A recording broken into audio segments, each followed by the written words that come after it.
It is February the 15th, and the day after St. Valentine's Day, which in recent years Unitarian Universalists have tried to reimagine as standing on the side of Love Day. They decided to use St. Valentine's Day as a day to call attention to various social justice issues.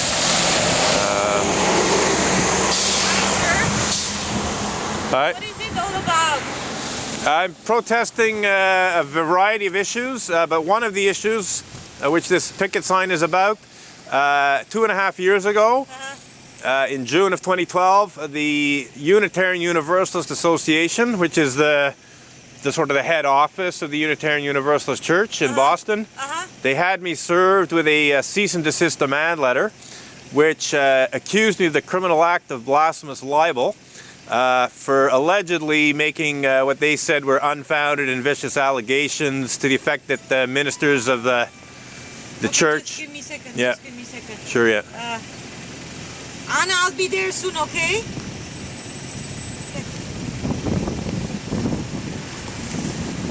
Okay, no, don't come right now. Don't come right now. I'll be there in 5-10 minutes, okay? Yeah, just to make a long story short, I blogged about people who were convicted of pedophilia or rape or both, and they wanted to they wanted the blog post to disappear. So they pretended that I'd blasphemed against the church, accused me of a crime. The crime was those things that was done. That was among the church members, or what? It was church members and a minister, yes, and they were convicted. They went to jail.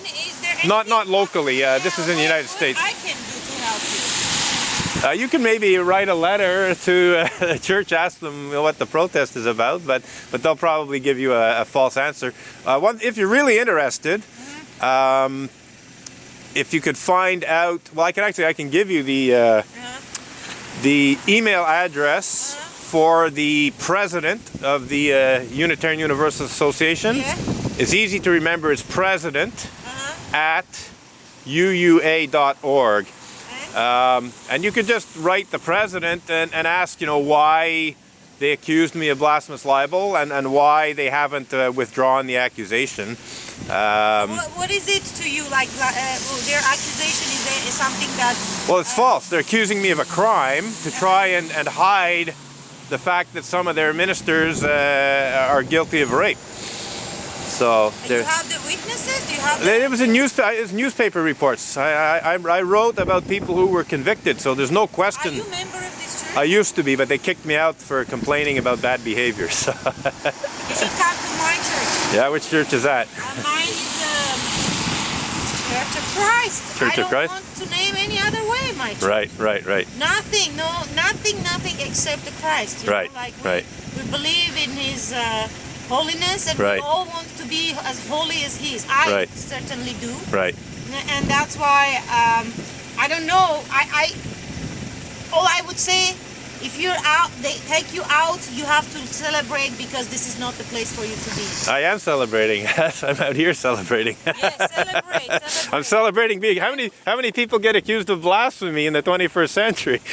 I'm celebrating that, I can tell you. They're stupid. They're stupid. Incredibly stupid. Yes, I agree. Yeah. So I wish you all the luck. I don't know. Thank you. No, maybe I need a signature or something that like I said, I don't have a petition written out right now, but I'm actually thinking of making one. Petition, and we will come, we'll listen to you, and we'll sign. Right. Okay. If you want to know more information, you just Google Unitarian Church of Montreal, or Google Unitarian and blasphemous libel, if you can remember that. You'll find blog posts and videos. Okay, thank you very much. Yeah, you too. Yeah. So here we have a woman who was driving by and was curious about the protest, wanted to know what it was about. She engaged in what Unitarian Universalists would call a free and responsible search for the truth and meaning of my protest, but above and beyond that, she offered to practice justice, equity, and compassion in human relations by, offering her help. She asked me, what can I do to help? I suggested she could write to President Morales and ask for an explanation of why, I was accused of blasphemous libel, why they haven't withdrawn the accusation.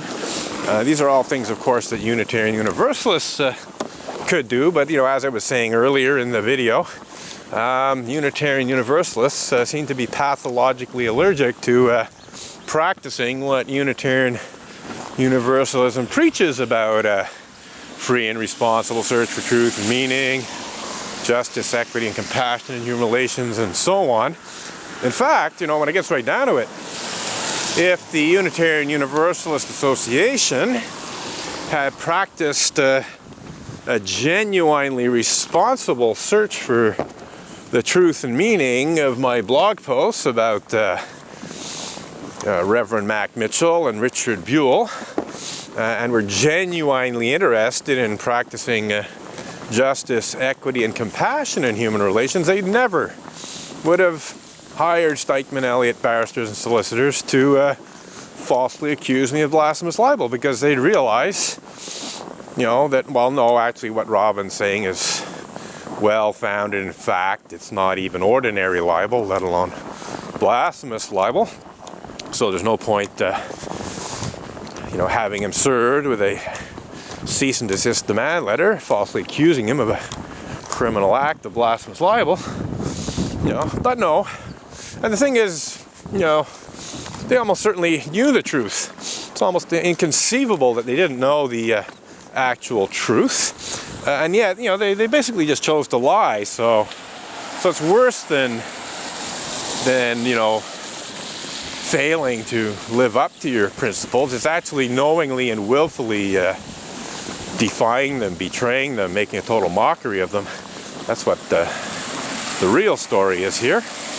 And following having done that, obstinately refusing to correct the situation. I very soon after being accused of blasphemous libel, I made it very, very clear to Stikeman Elliott barristers and solicitors litigation lawyer, Maitre Marc-Andre Coulombe, and UUA president, Reverend Dr. Peter Morales, and various other top-level UUA leaders, including UUA moderator Jeannie Corder and the UUA Board of Trustees at the time, that the accusation was false, and that I expected the UUA to formally withdraw the accusation and publicly apologize for bringing it against me. But no, they did nothing of the sort, so they continued to basically totally disregard the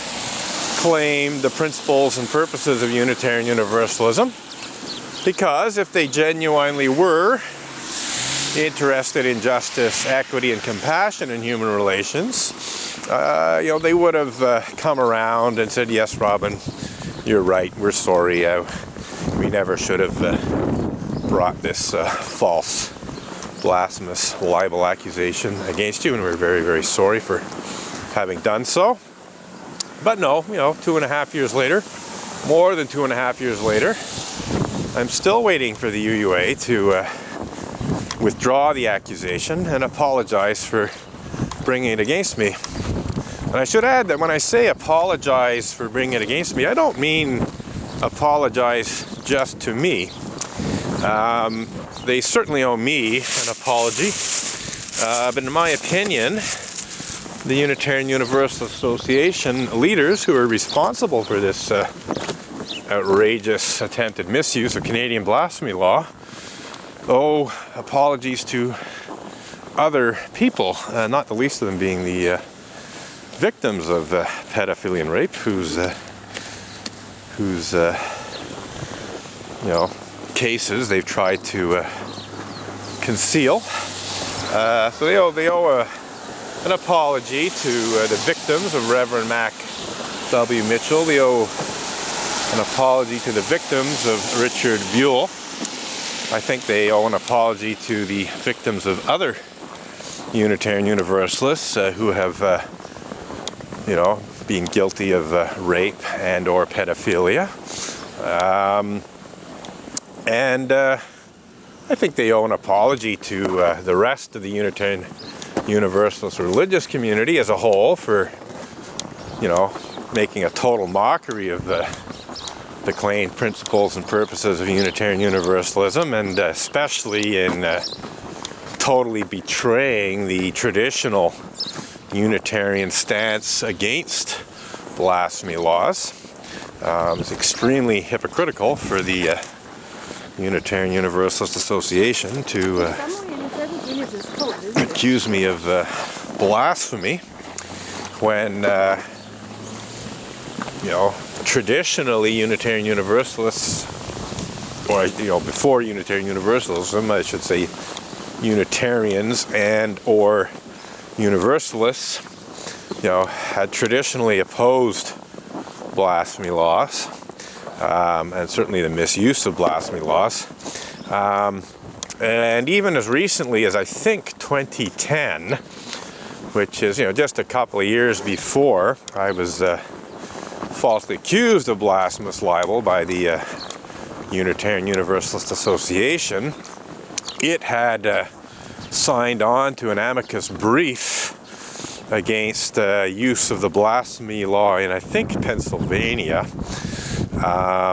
So they had basically petitioned the court, against use of the blasphemy law on the grounds that the blasphemy laws are unconstitutional. And yet, a couple of years later, they're only too happy to try to use Canada's blasphemy law to try to cover up and hide such despicable crimes as pedophilia and rape committed by Unitarian Universalists. Wrong church for that, sir. What?